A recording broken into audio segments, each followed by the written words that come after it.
Why, good evening. Won't you come in? If your monster's sad and bitter, or he's feeling like a quitter, see the monster sitter, Mr. Princeton Vice. I'm Princeton Vice, your monster sitter for the next hour or two.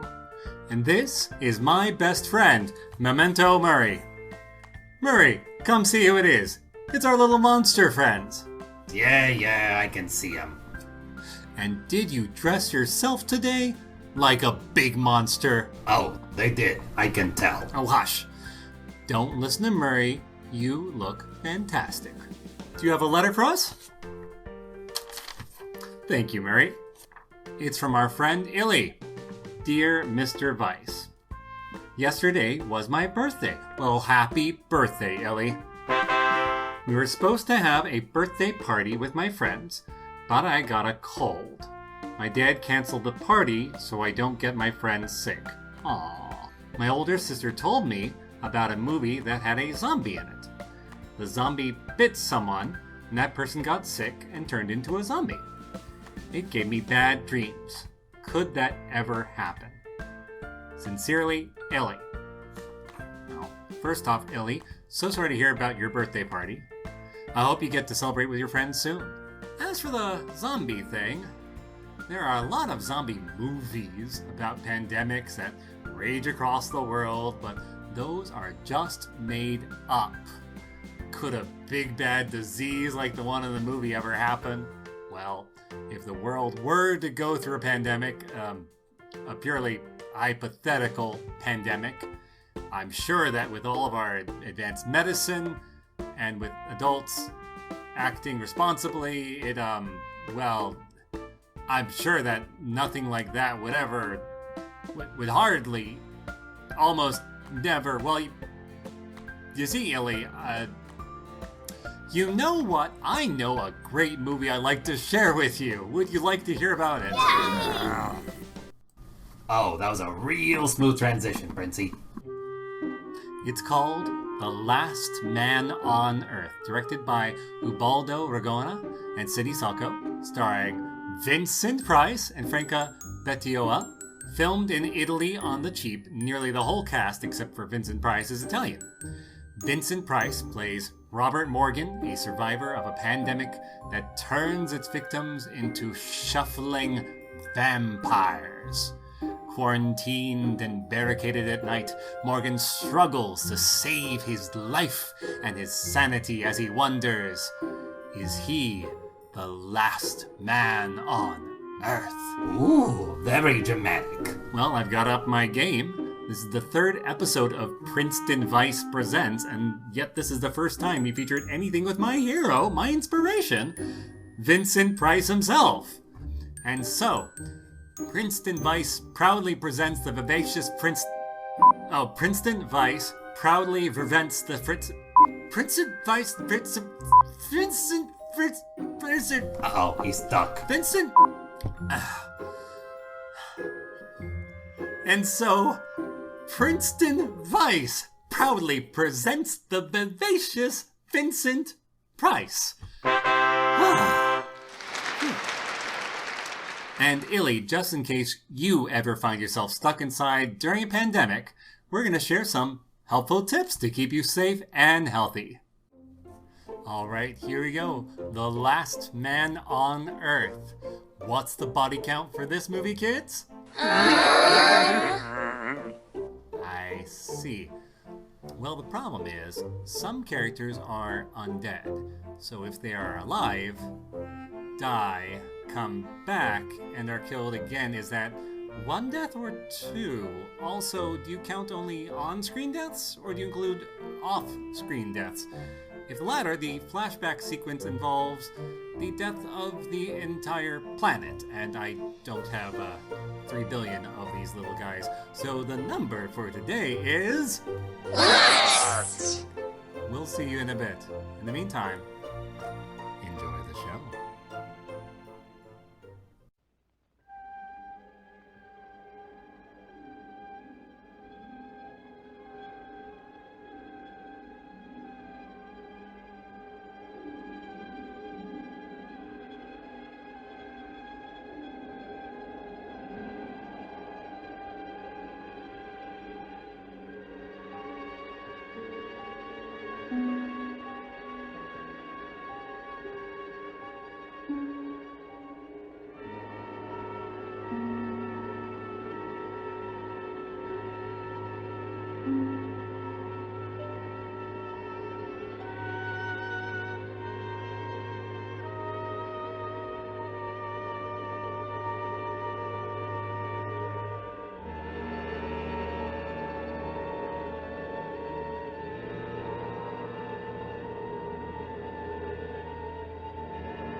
Another day to live through. Better get started.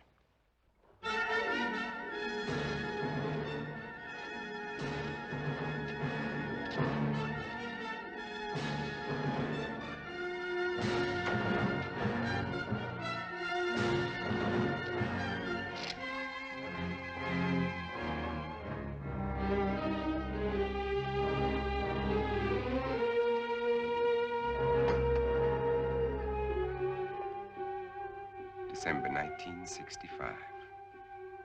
Is that all it has been since I inherited the world? Only 3 years. Seems like 100 million.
Yeah, I own the world. An empty, dead, silent world.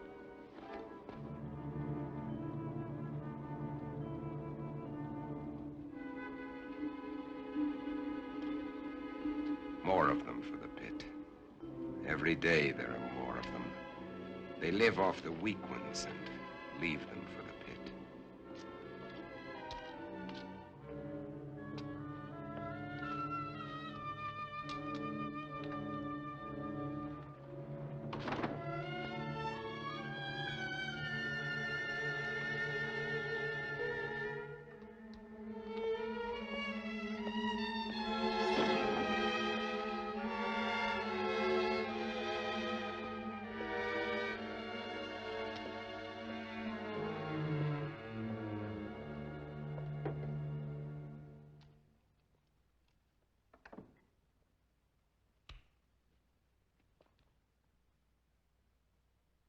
KOKW calling.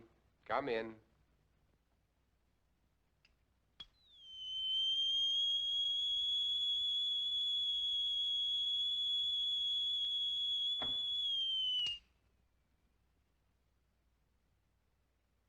KOKW calling.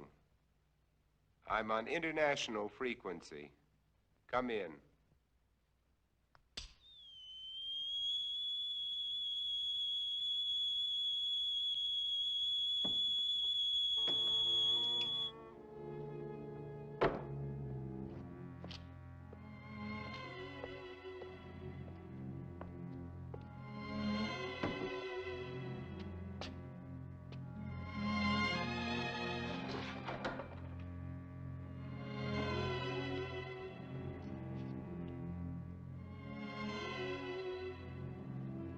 Can't bear to see their image. It repels them. I need more mirrors. And this garlic's lost its pungency.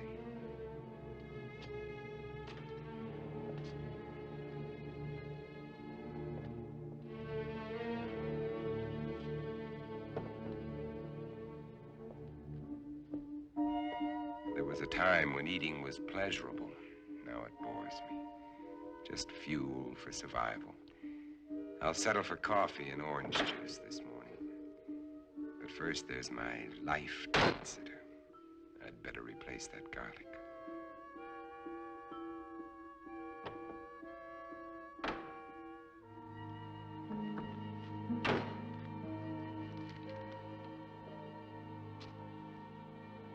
I'll need more, lots more. Better stop off and get them.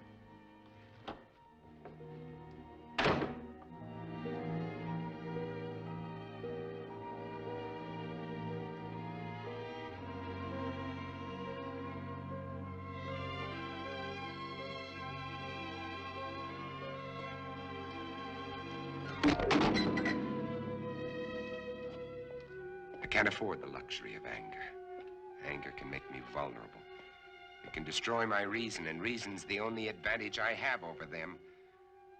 I've got to find where they hide during the day. Uncover every one of them. Now, where did I finish off yesterday? Madison Street to 31st Avenue. 11 kills. Over 3 years. And there's more than half the city I haven't searched.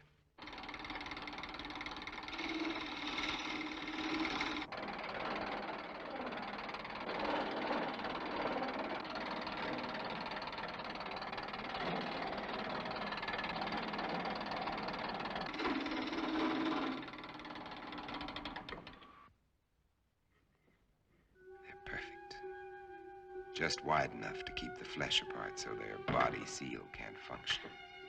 And how many more of these will I have to make before they're all destroyed? They want my blood. It's their lives or mine. And I still get squeamish.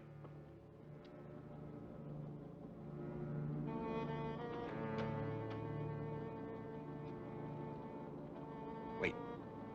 That garlic. I'd better put it back where it belongs. I can't live a heartbeat away from hell and forget it.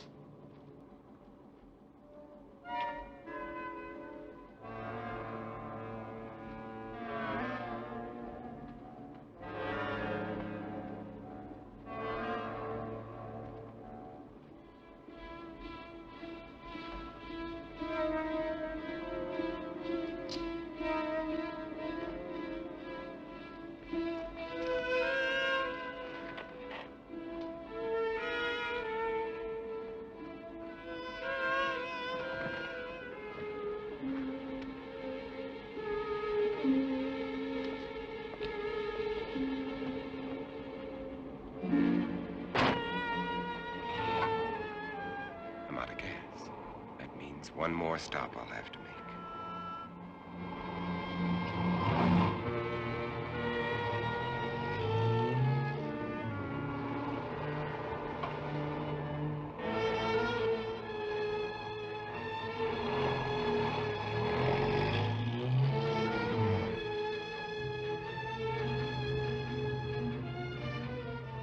I can get rid of them later. Right now, I'm out of gas.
fun new podcast?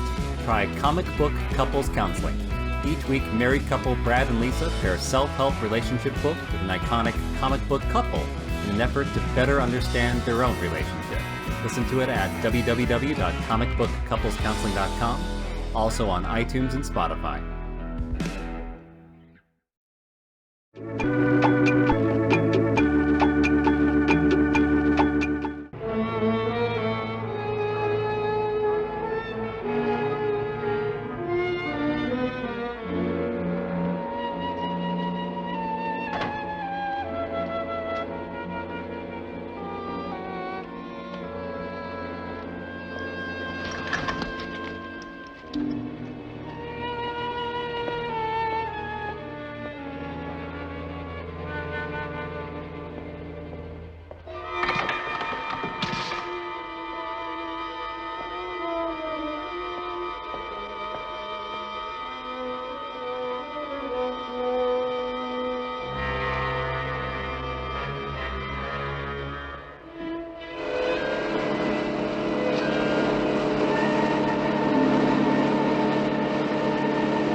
Still fresh.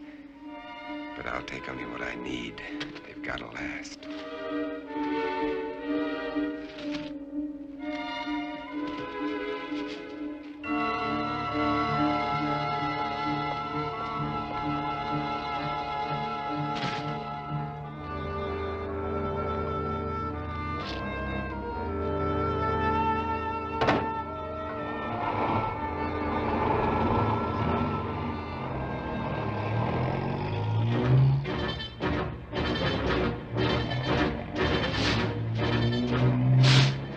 They can wait, too. I've got my life to worry about. Those mirrors have to be replaced before dark.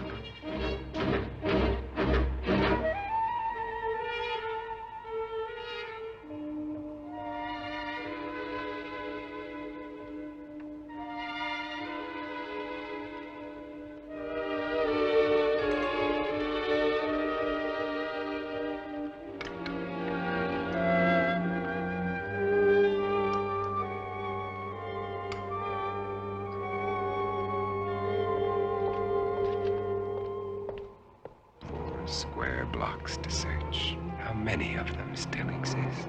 How long will I have to keep up this search?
I haven't much time left.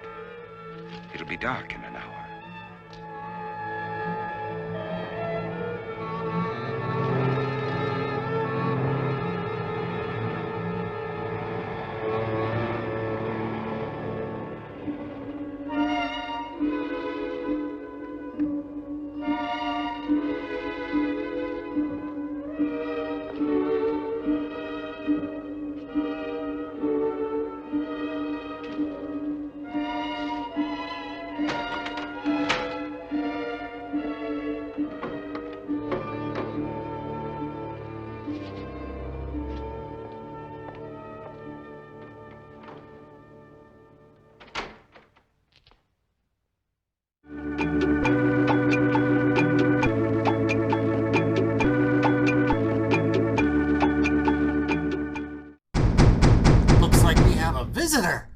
Let's see who it is. Hello? Anybody home? Why, it's Eccentric Aunt Viv! Hello, Princeton. Murry, give us a kiss. Mwah. Good to see you, Aunt Viv. We were just talking about barricading ourselves in during a pandemic, like a bunker. Oh, how fun. Have you ever been in a bunker, Aunt Viv? Let me see. Oh, there was that time I was barricaded in with John Kennedy, Captain Picard, my 7th husband, and Premier Khrushchev. Did you say Premier Khrushchev? Well, let me tell you, that was the craziest game of Twister I've ever seen. You know what they say, what happens in NORAD stays in NORAD. No, I do not know what you mean. Oh, well, let me explain. There are children watching, Aunt Viv. Aww, you're so adorable. I just want to scoop you up and take you home with me. That's right, bundle you up with love and give you nothing but kisses and cookies and margaritas. Auntie, kids can't drink margaritas. Fine strawberry daiquiris. You mean like virgin daiquiris? They make those? Yeah. Since when? Well, all this prepping for the apocalypse has reminded me of a great game. Let's play, shall we? Sure, why not? If we must. It goes like this. Each person starts with, I'm prepping for the apocalypse, and I'm bringing, and then they think of something that starts with the letter A, and the next person then repeats that, starts with A, and then thinks of something that begins with B, and the next person A, B, C, and so on. Children, I'll help you start. I'm prepping for the apocalypse, and I'm bringing, what's something that starts with A? Starts with A? Oh, apples. Great. Apples, that's the best they could come up with? Murray? Apples are a great suggestion. I'll go next. I'm prepping for the apocalypse, and I'm bringing apples and B, something that starts with B. I'll go with bananas. Apples and bananas. What are we gonna do? Break out into a Raffi song? Now, Murray, nobody likes a negative Nelly. Are you a negative Nelly? No. Yes, I mean, All right, Murray, it's your turn. You have the letter C. I'm prepping for the apocalypse, and I'm bringing apples, bananas, and 10 pounds of Coke. Murray, I don't think it's appropriate for... Now, Princeton, you said it yourself. Nobody likes a negative Nelly. And it does start with C, doesn't it? I guess. So... 10 pounds of Coke. Cola. Buzzkill. Aunt Viv, you're next. Your letter is D. D. Let's see. I'm prepping for the apocalypse, and I'm bringing apples, bananas, 10 pounds of Coca-Cola, and D. Ooh, I can think of all sorts of fun things that start with D. Aunt Vivian! D. Destroy the patriarchy. No. You don't want to destroy the patriarchy? No, I do. It's just, it doesn't make grammatical sense. You can't bring a destroy the patriarchy. I mean, the closest you could do is a destruction of the patriarchy. At least that's a noun. But even then they would say... Negative Nelly. At least it would still be... Negative Nelly. Fine. Destroy the patriarchy. All right, I'm going on a picnic, and I'm bringing apples and bananas and 10 pounds of Coke, a cola, and destroy the patriarchy. And E, elephant. You skipped the little ones, Princeton. Oh, I'm so sorry. Let's have you go next. The next letter is F. Okay. Do you know any words that start with F? Oh! Where did you learn that word? To be fair, it was probably me. Oh, Oh, such an advanced vocabulary. Well, I'm off. Got a court summons at 6 p.m., followed by either a fondue party or a prison break. Depends on the jury. Ta-ta, darling. Bye, Aunt Viv. Bye, Aunt Vivian. Good old eccentric Aunt Vivian. Say, just whose aunt is she? You know, I'm not sure.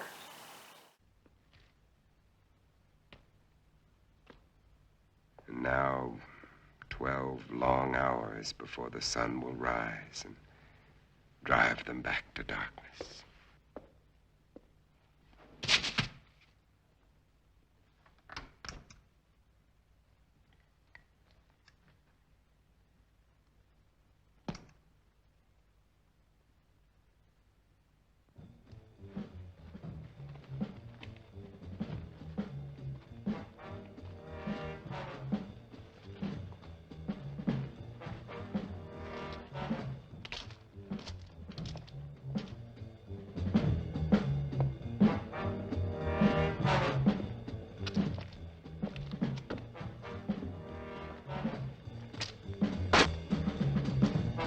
Morgan, come out. Come out.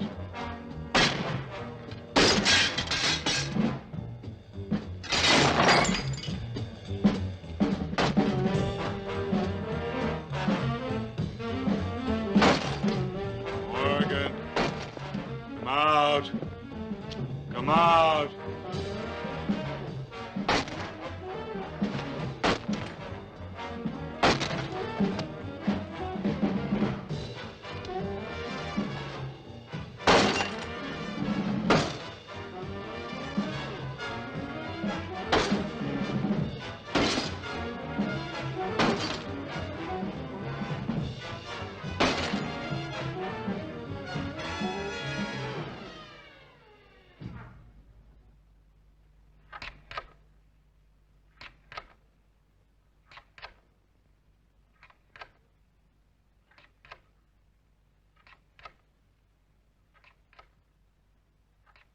Mom, I can't see!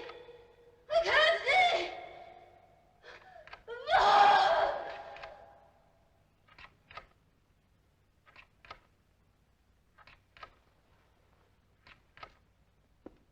Another day. Another day to start all over again.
birds. Birds. God, how I miss you.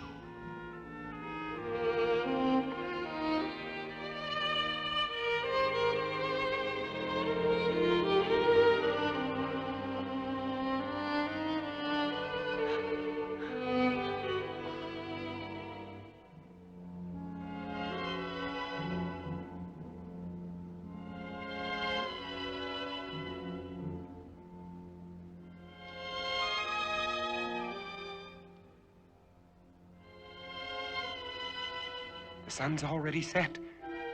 They'll be everywhere.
It's Morgan. Get him.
Want a webcomic with werewolves, worms, and vampanzees? Never mind, don't ask about the vampanzees. Follow the adventures of Maria as she befriends the misfit monsters of the Skeleton Crew, from the adorkable Zomboy to terrifying toddler Peekaboo. What frightening forces wait for them in the shadows? Find out, if you dare. Skeleton Crew. Read it for free at tangentartist.com or on Webtoon.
Morgan! Do you hear, Morgan? Morgan!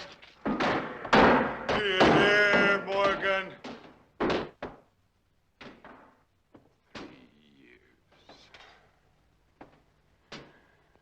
3 years.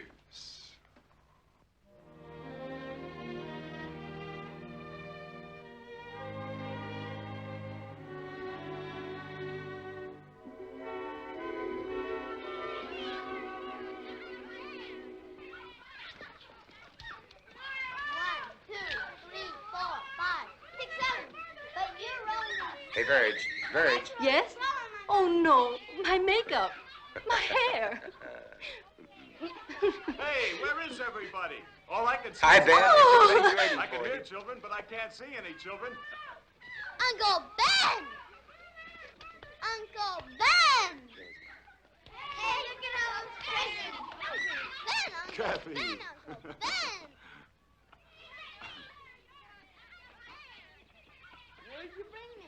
Open them and see. Open them and Oh, see. come. Kathy.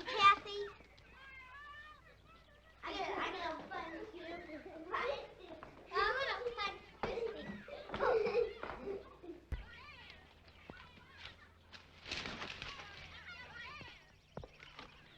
Take a look at this.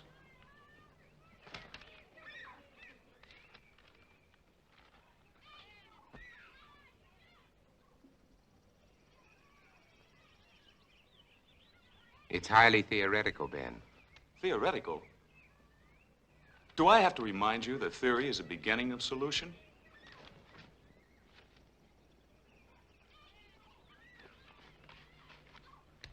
Is Europe's disease carried on the wind? Is it, Ben? Could be. And if it is, It isn't, Verge. is that what you really think, or just what you'd like to think? I Robert? cannot accept half-baked theories that sell newspapers. I'm a scientist, not an alarmist. You're whistling past the graveyard. Is that a commentary on my work at the lab? We both know how hard you've worked. I'm sorry, Ben. I just can't accept the idea of universal disease. Uncle Ben, you promised y'all a card trick. All right, Kathy. Who can resist that face? All right. Card tricks. Card tricks. Robert, is it possible this germ or virus could be airborne? Anything is possible, Verge. The best brains in the world have been running through this thing with a fine-tooth comb. The germ is visible under a microscope, but it's not like any bacilli ever known. In what way? It can't be destroyed by any process we've been able to uncover. But with the whole world trying, there must be a solution. Hey, Mommy, when are you gonna cut the cake? Right now, our problem is to cut that cake. Hey, Mommy! Hey, Mommy! Coming, coming.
wind wake you up?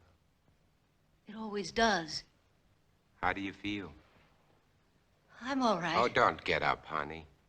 I'm not sick, Bob. I'll make You your don't breakfast. have to. I'll be all right. Go on and read your paper. All right.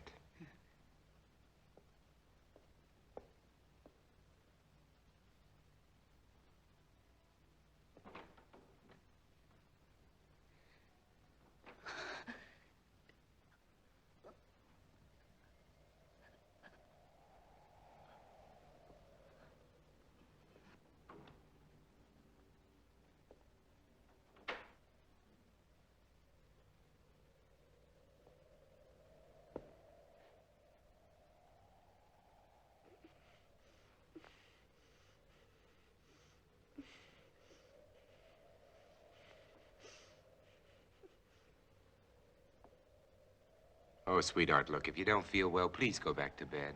I'm just a little tired, that's all. I wish somebody would find a vaccine. It's all we're working on at the lab, Verge. Maybe you better not send her to school today. All right. You think you should go to work? I have to. Oh, Bob. Bob. I'm so frightened. Everything's gonna be all right, sweetheart.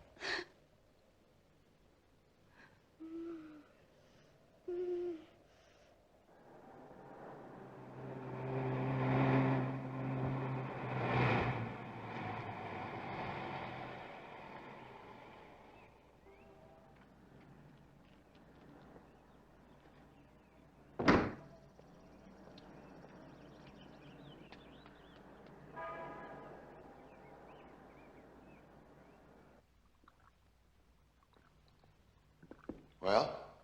The bacilli are multiplying. That kicks the bone marrow theory in the head. This specimen shows a higher white count than when I put it on the slide. Those cells are still living, Dr. Mercer, off one another. There has to be an answer. You heard that all communications are ended outside the continental limits? Yes, I heard. That leaves it in our laps. So we keep trying. Where's Cortman? Well, he should be here by now. You two stay on this virus theory until I decide it's exhausted. Right. Yes, sir? Morgan will fill you in. All right, sir. And what did the great man of science have to say today? More of the usual? Oh, he's trying, Ben, just like the rest of us. And nothing works. The streets are swarming with truckloads of bodies that they're throwing into that god-awful pit. And the dedicated Dr. Mercer goes on with his plodding, unimaginative approach. You have a better idea? Maybe. At least it involves imagination. Ben, it's as simple as this. An unknown germ is being blown around the world. It's highly contagious and it's reached plague proportions. And you don't believe some of the dead have come back? Now, let's get to work.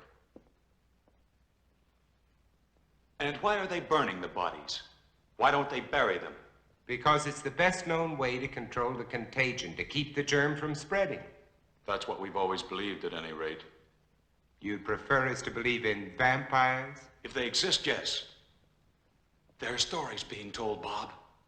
By people who are out of their minds with fear. Maybe. But there are too many to be just coincidental. Stories about people who have died and have come back. They're stories, Ben, stories. And why are the infected people always so tired in the daytime? Why can't they stand the sunlight?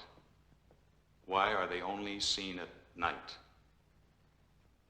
Come here. Look. I know his nose. Now, is this bacilli or isn't it? It doesn't alter. And this bacilli is found in the blood of every infected person, or isn't it? To show me germs is not to refute these stories, Bob. Point is, if there are vampires, they exist in spite of these germs. Come on, let's get to work.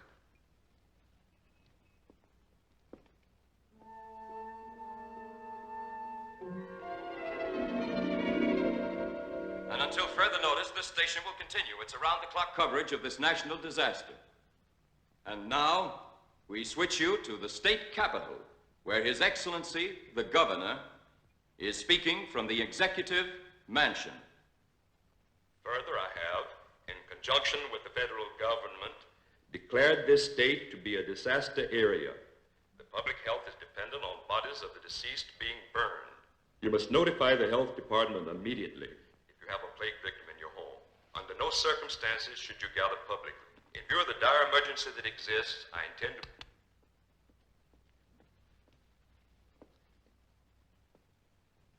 Anything new? Huh? No, nothing new.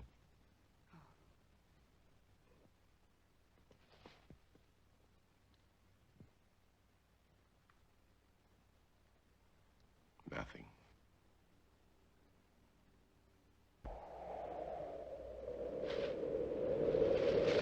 Mommy, where are you? Mommy, I can't see. Mommy. I'm going to call the doctor. I said no. Virg, there's nothing they can do. We can't just let her lie there. Well, this way she has a chance.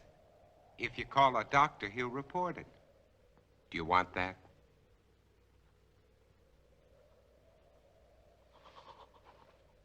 Mommy, help me. Mommy. Mommy, please help me. Mommy, help me.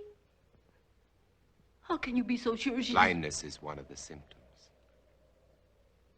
You're not to call a doctor under any circumstances. No one is to come into this house. Now remember that. Mommy. Mommy. Mommy, where are you? I've got to pick Ben Cortman up on the way to the lab. No one is to come into this house. Now remember that.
Who's there?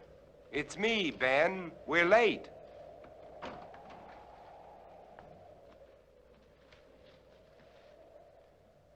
Ben, what's the matter with you? Nothing, and I'm going to keep it that way. Ben, look, let's talk about this. There's nothing to talk about. You think I'm out of my mind. You laughed at me and my theory. You might be one of them. Ben, look, you're ill. You ought to see a doctor. No doctors. You take care of your life, I'll take care of mine. Now get away from here. You understand? Get away from here!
If you're looking for anybody but me, forget it.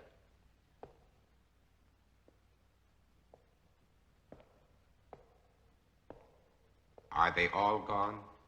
That's right. Is there any hope from the latest reports? No, not yet. But believe me, Morgan, we'll find an answer. When, Doctor? We need it right now. I need it. You're the only one who wasn't afraid to come here today. What's going to happen, Dr. Mercer? Is everybody in the world going to die before someone finds the answer? No, I don't think so. I don't deny there's some strange evolutionary process going on, but mankind won't be destroyed. The fact that you and I are working here today is evidence of that.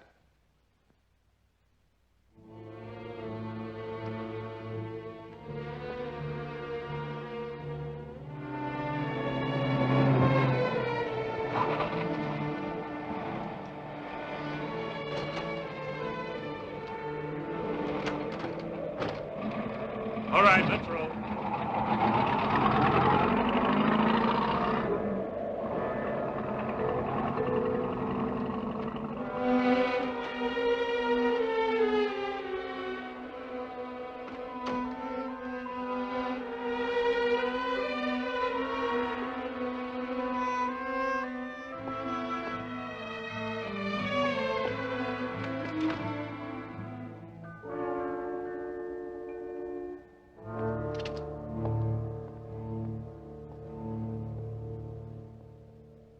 When?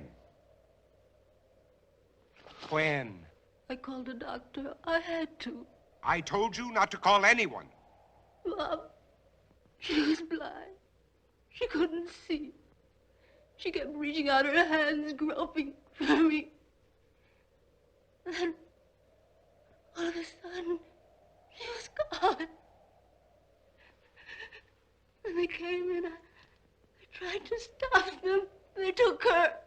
I saw a truck out there. Was that it? Was it?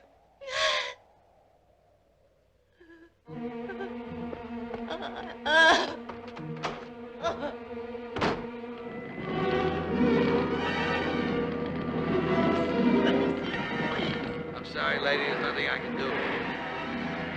Let that truck through. Get out of the way. Get back, folks. Nobody's allowed out there. Please, all of you, get behind those lines. Look sharp there. Move. Move along. Make way for that truck. Make way. Hey, you, mister! Come back! Come back!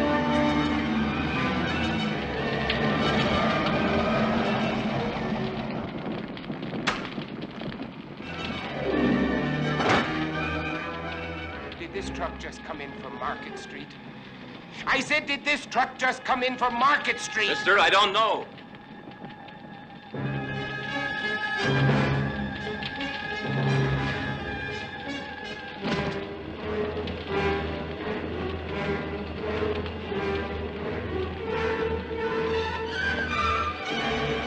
Hey, you don't belong in here. Get out. I said get out. I want my daughter. Mister, a lot of daughters are in there, including my own.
I won't let them put you there, Virg.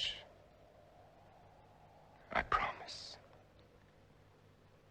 I won't let them put you there.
Who is it?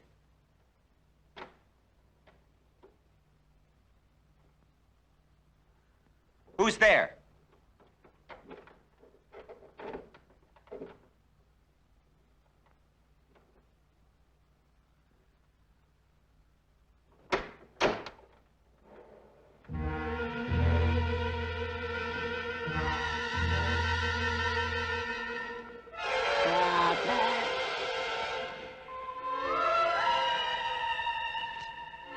Robert.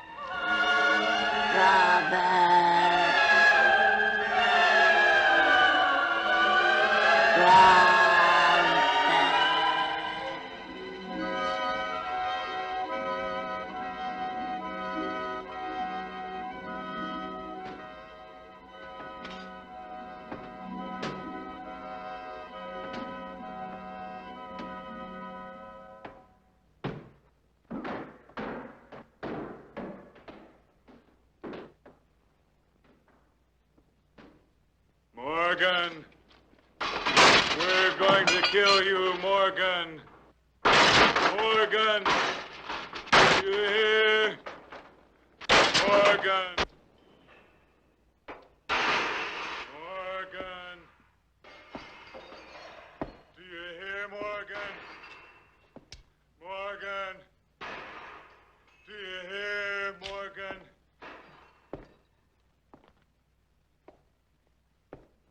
We'll show you how to make cinnamon toast made with actual sin. Won't that be fun? Yeah. Now, I had hoped to show you every step myself, but we lost some of the footage. Sorry about that. So you're going to need 2 cups dry pasta, a 1/4 cup of flour, half a pound of shredded cheese, sharp cheddar works best, and 2 cups of milk. You will also need half a stick of butter, ground mustard, and canned lunch meat. Now, as this episode is inspired by a character being 3 years into an apocalypse, I'd originally planned to include as many shelf-stable ingredients as I could. However, my local store didn't have evaporated milk, let alone rare finds like canned butter or canned cheese, so I had to go fresh. This recipe also calls for green peppers as a garnish.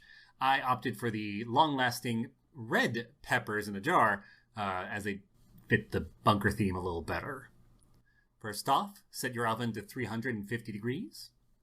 Next, you'll need to cook 2 dry cups of pasta. Boil water, add a large dash of salt, add pasta. For cooking time, consult the box, but generally you'll want it until the color turns from a shiny brown to a kind of a mostly matte white. Feel free to taste test. I recommend stopping when it's a teeny bit chewy. Drain, set aside. And while you wait, you can always munch on dry pasta. Always my favorite. I only played like one practical joke on my mother growing up that I can remember. Going downstairs with a bunch of pasta in my mouth going, oh, my neck. While the pasta's cooking, slice up the lunch meat. Set aside 4 or 5 slices, then dice the rest into small squares. Set a frying pan on a separate burner. Set to medium-high heat until the pan is hot. You can test it by splashing a few drops of water on it. If it sizzles, it's hot. Hold on, let me see if we can find an image on Wiki Commons for sizzle. No. Bad Wiki Commons. Bad. We're going to fry up the ham in 2 batches. For the cubes, about 2-3 minutes, stirring frequently to make sure they don't stick.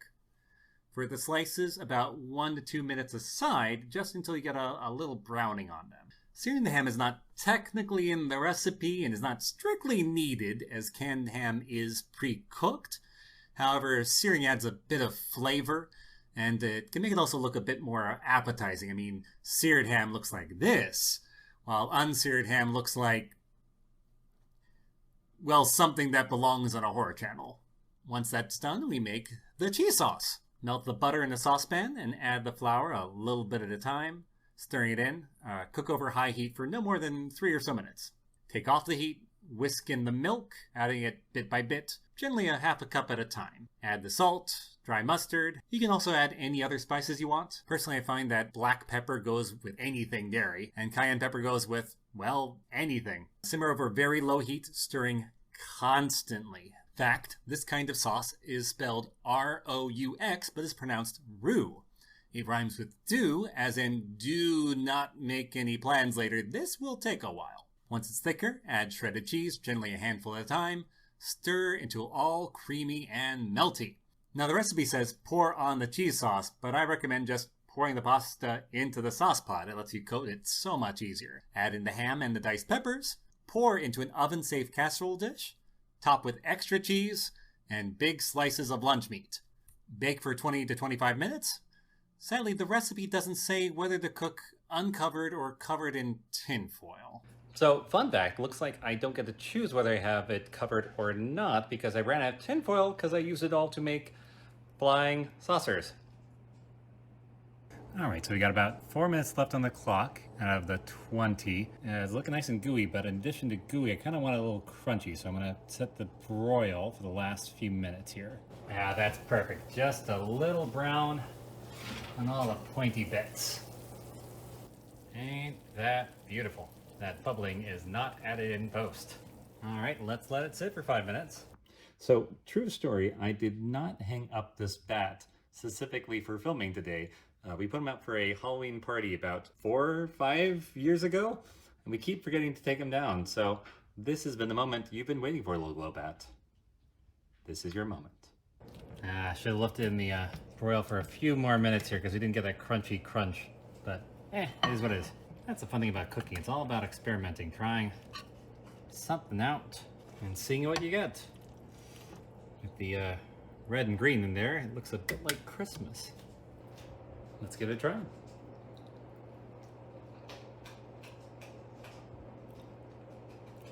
It's really just a kind of scrummy mac and cheese, really. Can't really say too much different about that. Let's see if we can grab a little bit of that pepper. But unlike your average mac and cheese, the floury roux adds a nice little creaminess, that extra depth and extra layer. Let's try a slice of that ham they put on top, just because they insisted that we put it there. Got a teeny bit of crispiness on it from the cooking and from the broiling. That's nice. That's nice. I think I'm going to save this one for later. So there we have it. Vincent Price supper casserole. May fill your heart and belly with fright and delight. Still working on that. Try it for yourself and tell us what you think. And thanks again to Dinosaur Dracula for the idea.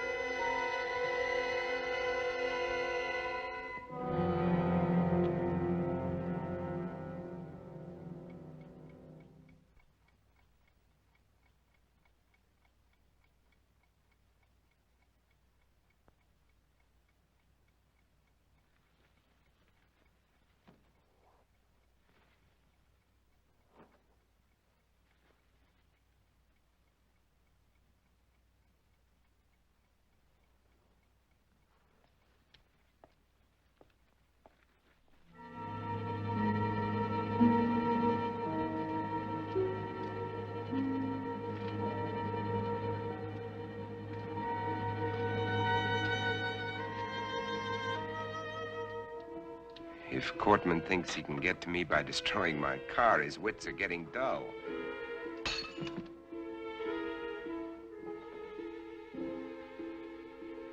This convertible would be nice.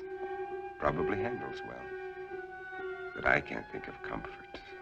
There was a time when I shopped for a car. Now I'm looking for a hearse. This station wagon will have to do.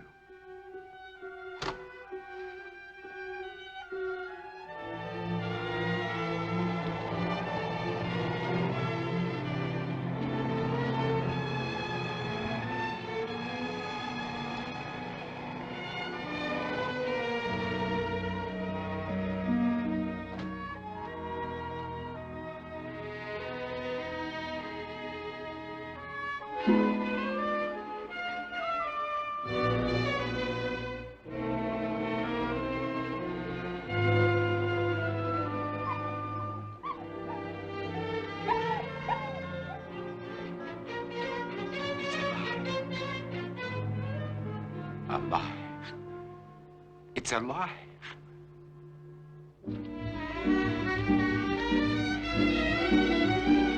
Wait! Don't run away! Come back here! Don't run away!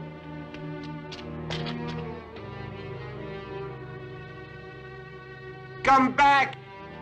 Come back here! Wherever he is, I've got to find him. If I have to search every street, every house, every alley, every inch of this town, I've got to find him.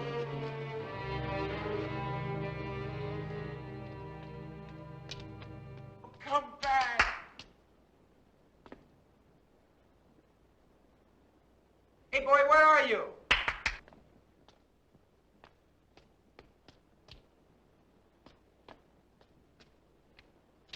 Where are you, pal? Come here.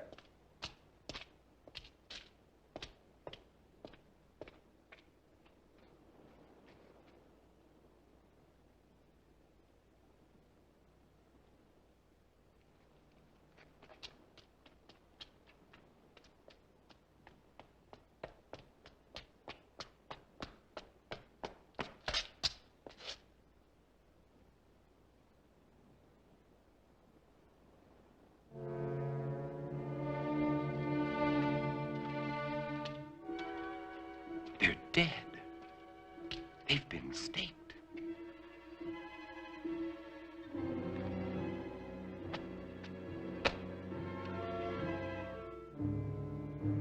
But these are made of iron, not wood, like mine. Someone else is alive in this world. But where are they? Where are they hiding?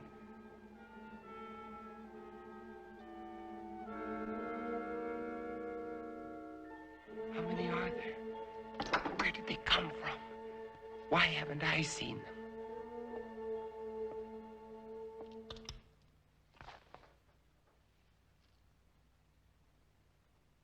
This is Robert Morgan. If somebody can hear me, answer me. For God's sake, answer me. This is KOKW calling. KOKW calling. Answer me.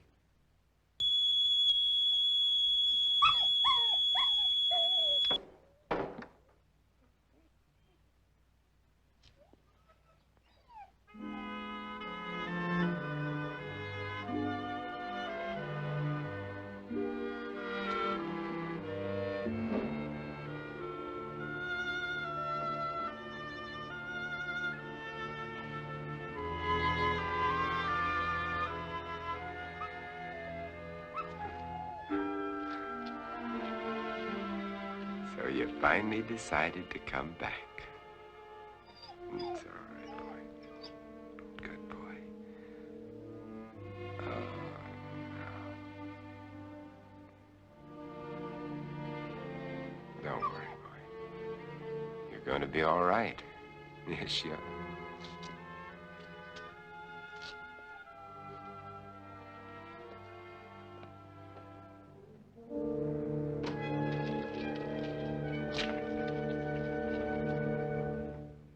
There, now we've got you all cleaned up. You're gonna feel better. I'm gonna put you down here now and you can rest. Got you all cleaned up. There you go. Rest. Oh.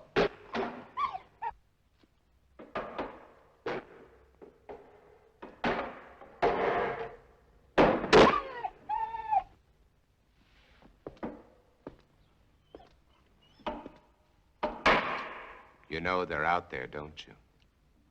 You poor, driven thing.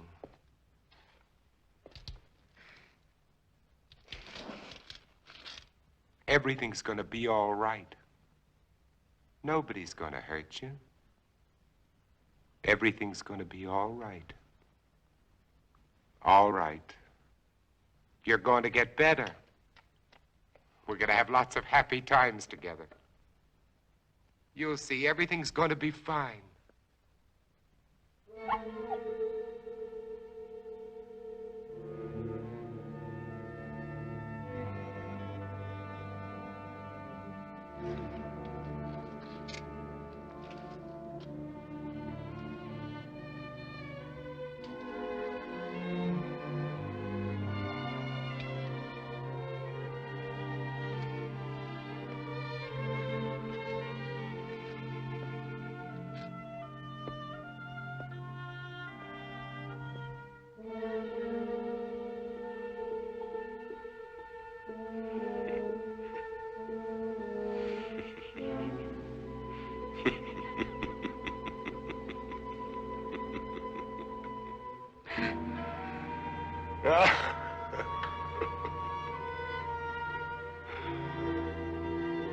What's the use?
Wait, I'm not gonna hurt you. Can't you understand? Wait!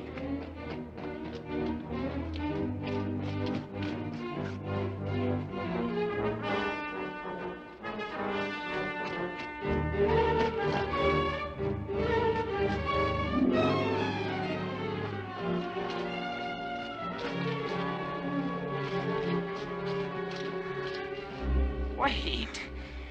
I'm not going to hurt you. Wait. Wait. I couldn't be out here in the daylight if I was one of them. You know that they can't come out until sundown. Do you want to come with me or do you want to face them?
You feeling better?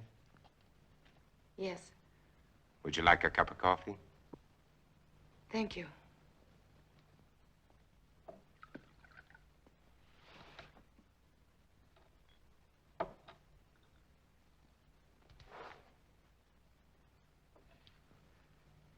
You seem very well organized here.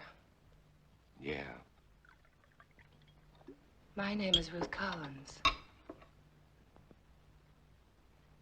I was married.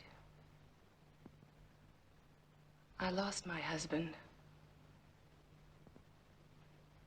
You are alone? You were married. Yes. Children? A daughter.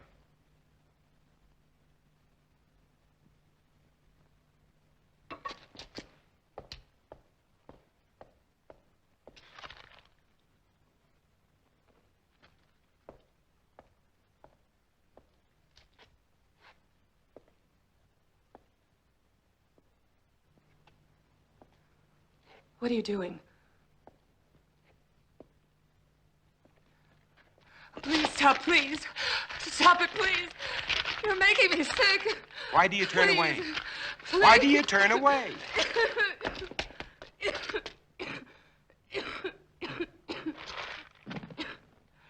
You are infected. No. Infected systems are allergic to garlic. You think I'm one of them. You will be. You've made up your mind just because I... You can't change the facts by talking. Facts. What facts? That I got sick? I've had a sensitive stomach all my life. I saw my husband killed, torn to pieces right in front of our house. I've been wandering ever since, hiding at night, not eating more than scraps, sick with mourning, sick with fear, unable to sleep. Then you shout at me. You chased me across a field, hit me, dragged me to this house. And to top it all, when I get sick because you shove a piece of reeking garlic in my face, you tell me I'm infected. Where are Let you me going? go. You can't go out there. It's almost sunset. Let me go, You I can't said. go out there now. In a few I minutes, don't the streets care. will be full Let up. me go. At I don't least let me give you a care. blood test. Don't touch me. Don't touch me. Don't touch me.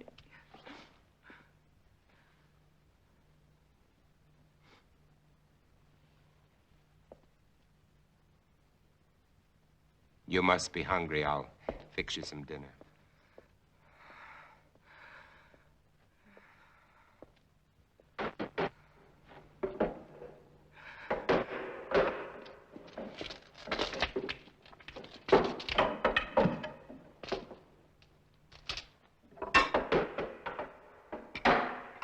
You know, you should eat. I can't.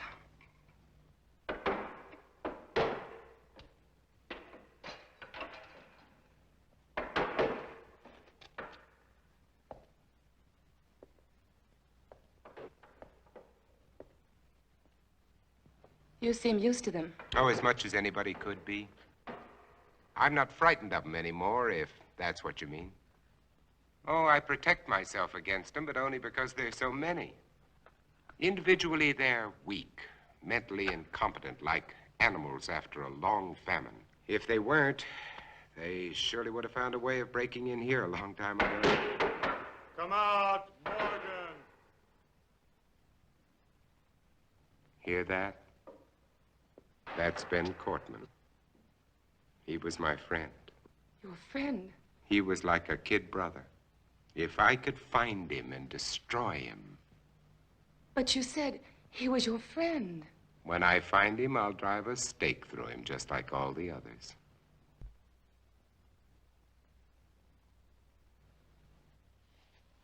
But you lived through all this. Do you know why? Perhaps I was chosen. That's a laugh. Or perhaps it's because a long time ago when I worked in Panama, I was bitten in my sleep by a bat. My theory is that the bat had previously acquired the vampire germ. By the time it entered my blood, it had been strained and weakened by the bat system. As a result, I have immunity. Well, it's only a guess, but it's all I have to go on. You don't think that I'm immune, do you? It's a simple matter to find out whether you are or not.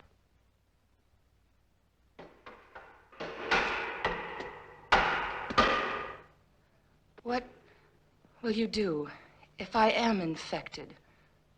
Cure me? You don't have to answer.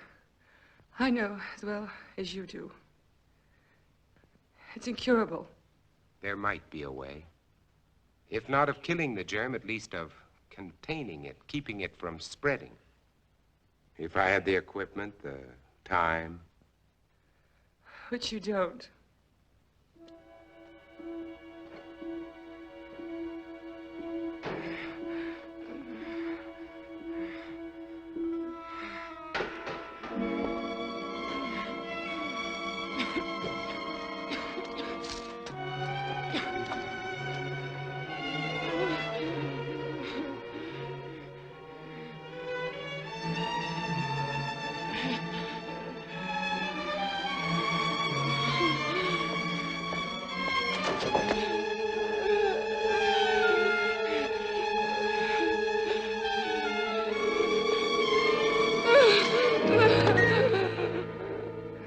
One of them. I was. And without that injection, I'll be one again. What do you mean? You found a solution? That's right. Exactly as you said it could be. I take that for it. What is it? Defibrinated blood plus vaccine. The blood feeds the germ. The vaccine keeps it isolated and prevents it from multiplying. We've had it for some time now. We? There are quite a number of us. And I thought you were alone. I was going to cure you. Does that amuse you? No. Now, I want the truth. I want all of it. Why are you here? To find out if you know any more than we do. You know far less. We're alive. Infected, yes, but alive. We're going to reorganize society. Do away with all those wretched creatures who are neither alive nor dead. Start everything all over again. And you want me to join? You can't join us.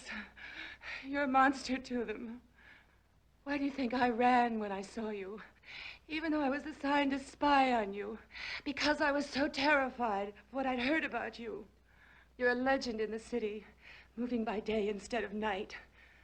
Leaving as evidence of your existence bloodless corpses. Many of the people you destroyed were still alive.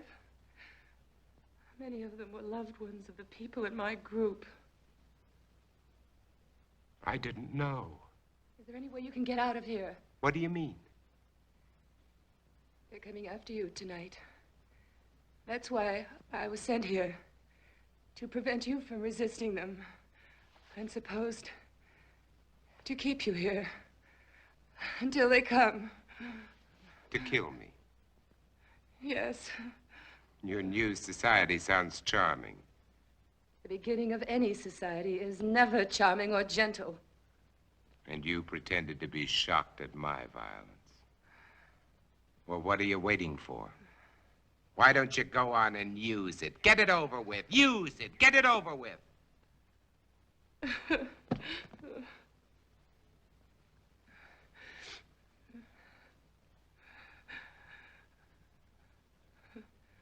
Now you know. What are you going to do?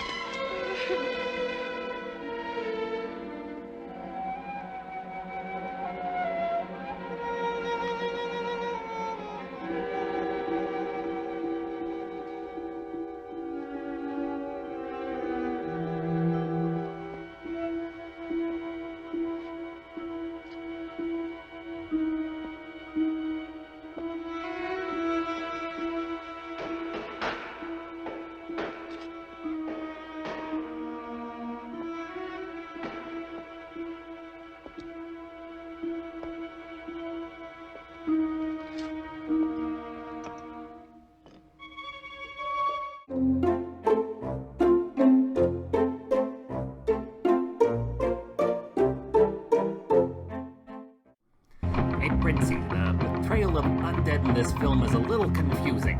They suck blood and eat garlic, but they also stumble about mindlessly. Are they vampires or zombies? Oh, it's easy. If it doesn't have a brain, it's not a vampire. Even if it has a vampire kind of thirst. If it doesn't have a brain, it's not a amphibian saint, so it's plain to see that it's a zombie curse. Ruth have a brain? She's a vampire. The puppy had a brain. He's a vampire. Courtman had no brain. Not a amphibian saint, so it's plain to see that it's a zombie curse. Extrapolate this further. Wait a minute, if Morgan had a brain too, that means he's a vampire the whole time. That's an even bigger twist. Aunt Viv has a brain. He's a vampire. The president has a brain. That's a first. This cupcake has the brain. Not a amphibian saint, so it's plain to see that it's a zombie curse. Zombie cupcakes. Coming to a drive-in near you. I'd watch it. I'd hate it, but I'd watch it. I think there's a few flaws in your logic here. Wait, this changes everything. I've been living a lie. I have a brain. You're a vampire. The viewer has a brain. Aye, sure. The song's quite a name. I'm a straight cyber fan. Will go infinitely turning like an earworm that is burned to your very cranium. It's stronger than vibranium. If you survive, drive you quite insane. This has been Silly Parodies with Princeton Vice.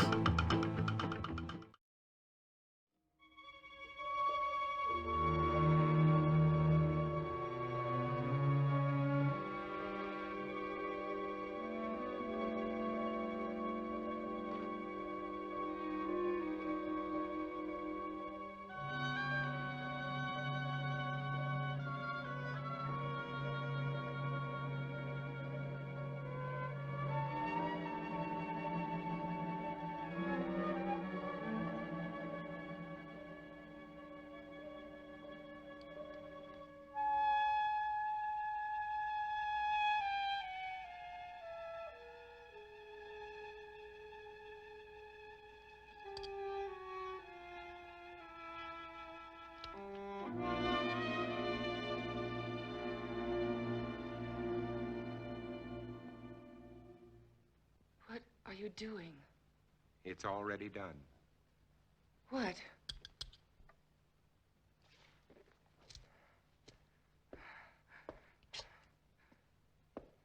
Look. Look.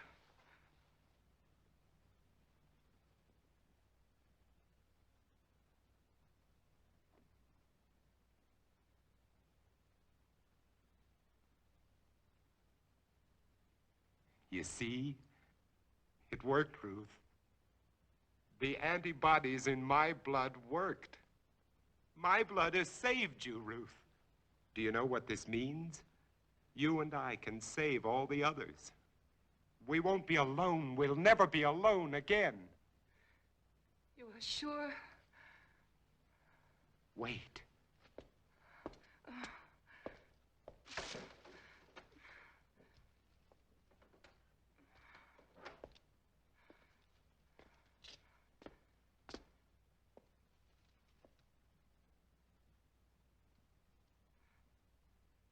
Don't be afraid.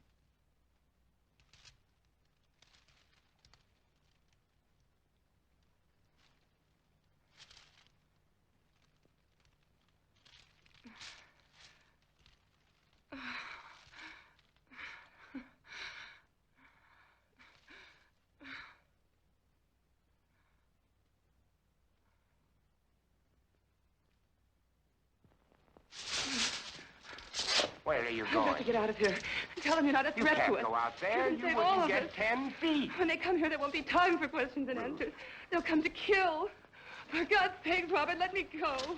Oh, Robert, please. Ruth, look, tomorrow. Please. Oh, Robert. Tomorrow, Ruth. Tomorrow will be No. all right. Robert, no.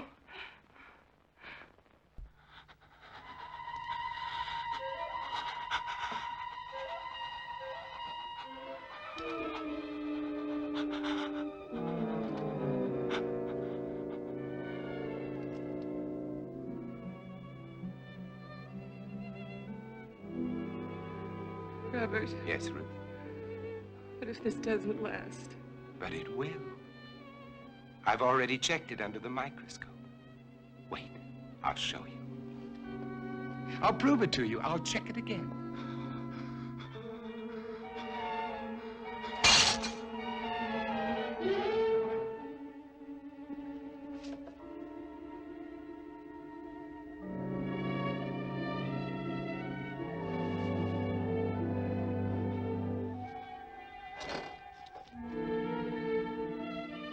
Ruth, just take a look at this. This'll prove it to you.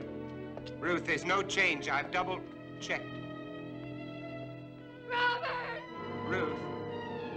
Ruth! Robert! Ruth, get away from her! Ruth, are you all right? Are you all right?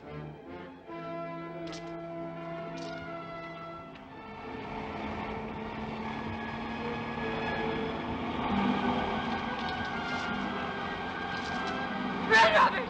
Robert, run! Robert, run! They've come to kill you, Robert.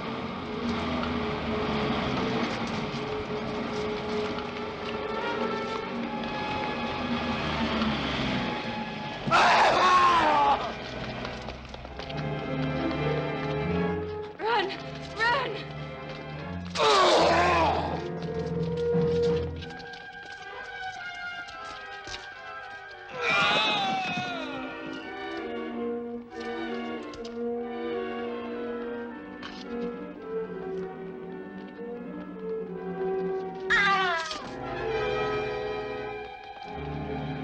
Up there!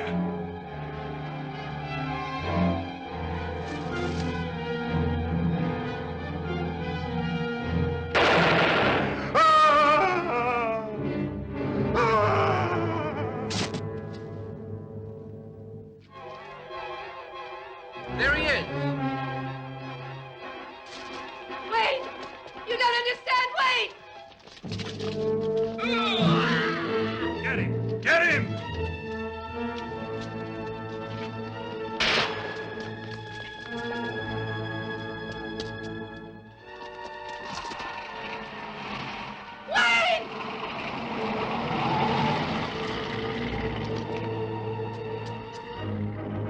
the block. Move. Move.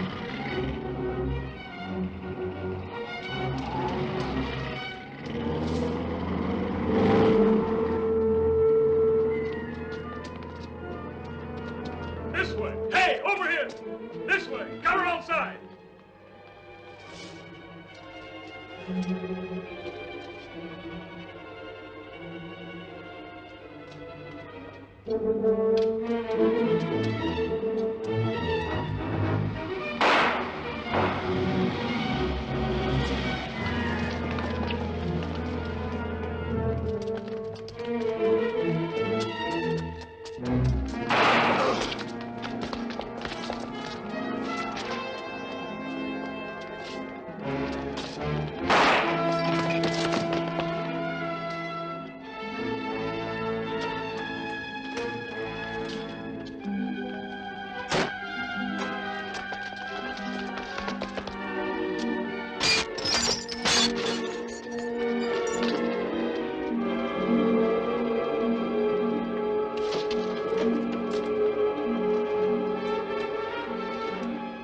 Stand back.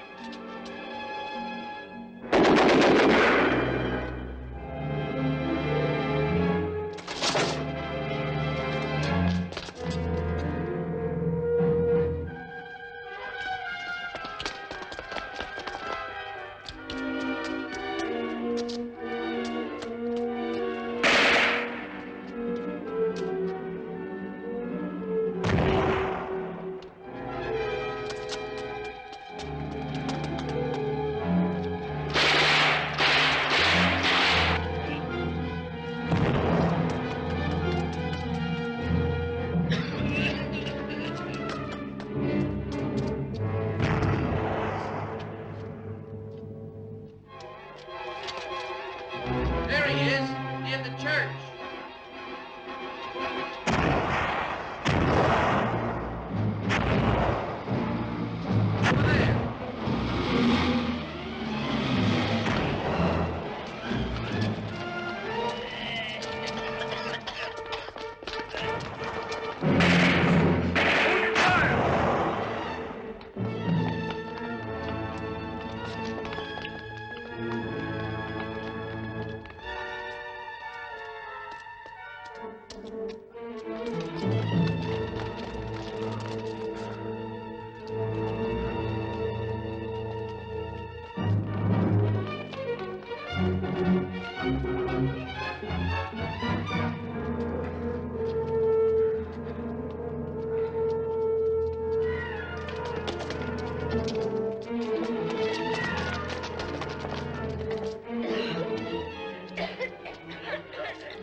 Over there.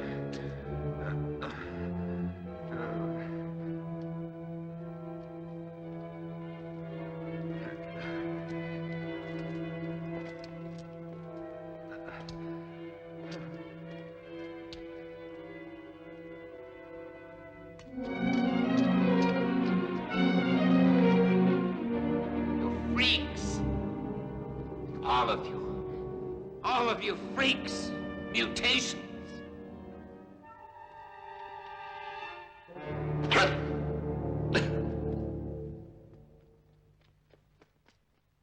Hold it. You're freaks.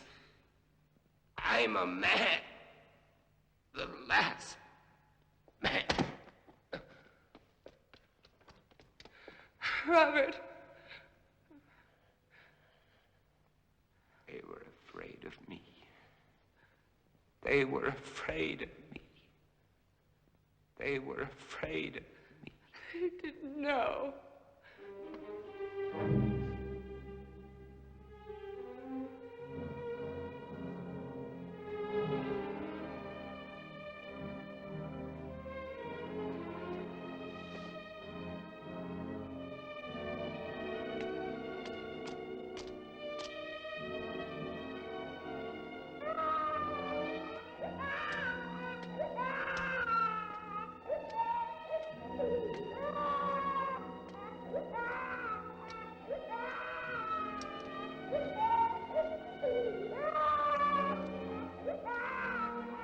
Don't cry.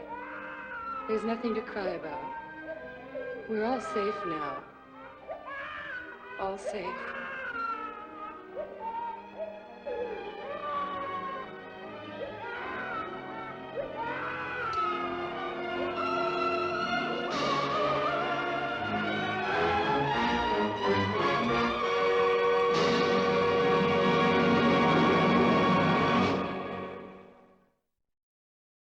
Today we're going to try a new segment. I call it The Deep Dive.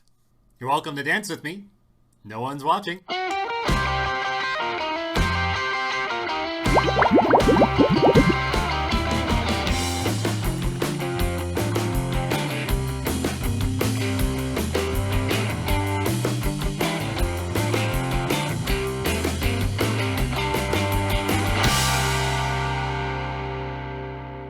Let's talk about I Am Legend, our movie and other adaptations. Matheson created a story about a pathogen that resulted in vampire-like symptoms wiping out mankind. Arguably, his novel is one of the first to reinvent vampires from the Gothic tradition into a more grounded sci-fi tradition. Similarly, I Am Legend didn't invent the zombie, but is one of the first to deal with the idea of an undead apocalypse. Compared to other adaptations, Last Man on Earth is probably the closest to the book. No surprise, as the script was written in part by Richard Matheson himself. However, he was dissatisfied with the result and was therefore credited as Logan Swanson. That sounds like the name of a fake beefy boyfriend. I can't go out with you on Friday. I gotta visit my real boyfriend in Canada. His name is Logan Swanson. Did I mention he's real? The first change in nearly all adaptations make is that they turn the lead character into a scientist, which makes sense. If you need to have a scientific character explain what happened and all of the humans are dead except one, it means your protagonist has to be a scientist. Second, this movie changed the last name of the character to Morgan. It used to be Neville. I can see why. It's hard to imagine a zombie being intimidating saying, "We're coming to kill you, Neville."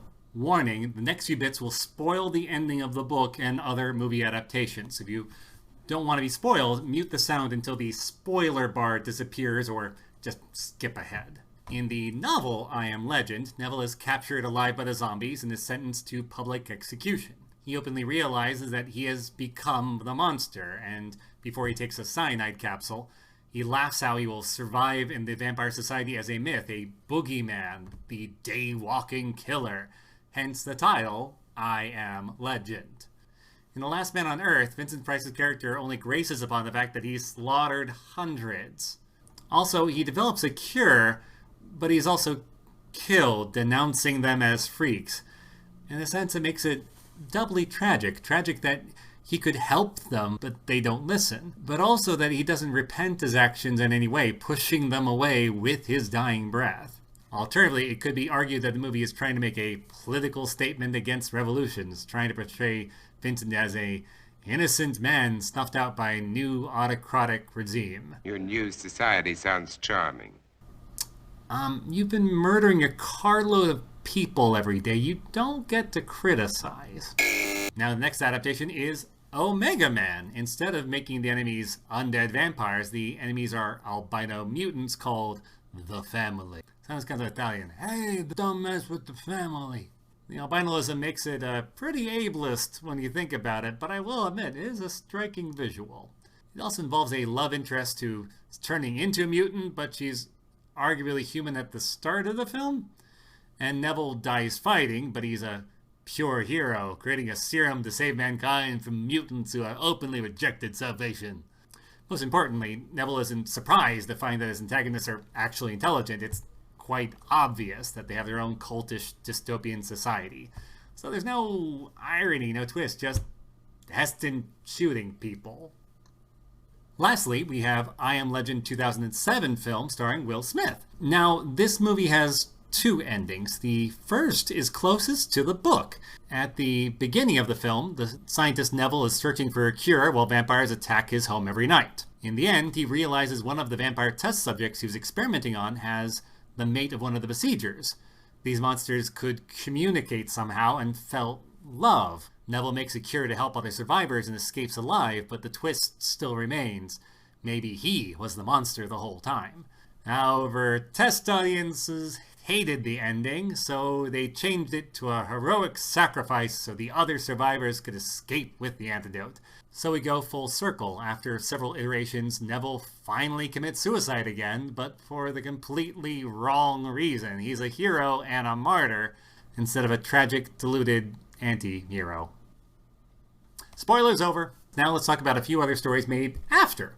In 1968, George Romero made Night of the Living Dead, which Romero himself said was inspired by The Last Man on Earth. Over the decades, we've seen numerous other zombie outbreak stories, from movies like 28 Days Later and World War Z, to long-form stories like The Stand and The Walking Dead. There are also other stories that play on the Last Man theme, like comic series Why the Last Man by Brian K. Vaughan and Pia Guerra, in which a plague kills every mammal with a Y chromosome. The only ones spared are a capuchin monkey and his owner, Yorick Brown, the last man on Earth. Well, more accurately, the last cis male man on Earth. Well, that ends this deep dive. What are some of your favorite Last Man stories? Let us know. Add them in the comments. Interested in learning even more? Try the Full Price Podcast. Available on iTunes, Spotify, and Patreon. And time now for today's Shiver Lining. So, I do a lot of writing panels, and one of the first things I stress to writers is, establish the status quo. What is everyday life? And the novel and the movie beautifully establish this. The novel and... So I do a lot of writers' panels. And one of the first things I stress to writers is, establish the status quo. What is everyday life? The novel and the movie beautifully establish this. Arguably between the generous setup and the flashback, it's about 50 minutes before we even see an exciting incident, when he sees the dog and for a brief moment has his hope of companionship rekindled. You could argue, for many a movie, waiting 3/5 into the movie before something new happens is way too long and way too slow. But it wonderfully sets up the mood, the world building. This isn't a zombie movie where there's something waiting around the corner to jump at you. This isn't a fast death. It's a slow, painful, frightening death by inches. With the question, what's going to break first, the walls or your will? And Vincent Price's voice carries you through all of that. Normally Vincent has a malicious glee or a cold fury. In this movie, he's just a sad, broken man. And one thing I noticed, I'm a tall person. I'm about 6'2". Vincent Price was 6'4". Notice how much he's hunched over in this movie. As a tall person, it's quite natural to find yourself hunching in everyday life. To look at computer monitors, to look at loved ones in the face. You normally don't see that with Vincent. He's normally tall, regal. Not in this film. He kind of lets himself get beaten down. As an actor, I really appreciate the fact that he put his physicality in it. And that's a really nice, subtle thing he did. So overall, I really enjoyed this film. Is it is it a bit of a downer? Yeah, but between most films which are either, all the terrible people are destroyed, or all the good people win, or just lots of death, this felt very human, and I really like that. Also, I gotta say, as a fan of high body counts, it's hard to beat 3 billion. Let's see you do that, Jason Voorhees. I hope you enjoyed it too. Now, back to Illy's letter. I don't think a zombie vampire pandemic will ever really happen. However, if it does, it's important to remember, this movie provides some really good do's and don'ts. 1. Do keep yourself safe. Take safety precautions seriously. If you're able, get vaccinated. 2. Attempt to stay in touch with loved ones. Reach out to others through safe channels. And lastly, don't think of other people as the enemy. While a small number of people may act maliciously, most people are just trying to stay alive as best they can. If someone takes the situation more seriously or less seriously than you, it's easy to get mad, but you don't know their story. Maybe they're in a situation where they can't take the same precautions you can. Maybe they're scared too. People can react to scary situations in very different ways, not all of them rational. Sometimes people can make bad decisions, and the safest response is to keep your distance. But people who make bad decisions are still people. It's not us versus them, it's the pandemic versus all of us. And so it's important that we look out for each other as best we can. Well, we're completely out of time. Please send us a message. You can email us at princetonvice@gmail.com. Follow us on Twitter at the handle @PrincetonVice. You can find all of our videos on YouTube under Princeton Vice Presents. Ask us a question, recommend something spooky, or just send us a joke. I have a special joke for all of you watching on YouTube. Is it about a werewolf stenographer who works on a U-boat? A like and subscribe. No. What do you call a fungal stenographer who works in a U-boat? A lichen subscribe. Oh, it hurts. It honestly hurts. Thanks again for watching. This is Princeton Vice reminding you to eat, drink, and be scary. For tomorrow, we die. If it doesn't have a brain, it's not a vampire. Even if it has a vampire kind of thirst. If it doesn't have a brain, it's not a vamp, that'd be insane. So it's plain to see that it's a zombie curse. Ruth had a brain, she's a vampire. The puppy had a brain, he's a vampire. Courtman had no brain, not a vamp, that'd be insane. So it's plain to see that it's a zombie curse. Extrapolate this further. Wait a minute, if Morgan had a brain too, that means he's a vampire the whole time. That's an even bigger twist. Aunt Viv has a brain, he's a vampire. The president has a brain, that's a first. This cupcake has a brain, not a vamp, that'd be insane. So it's plain to see that it's a zombie curse. We're talking about barricading ourselves in during the... Spat all over my face. I'm sorry. And that's a wrap.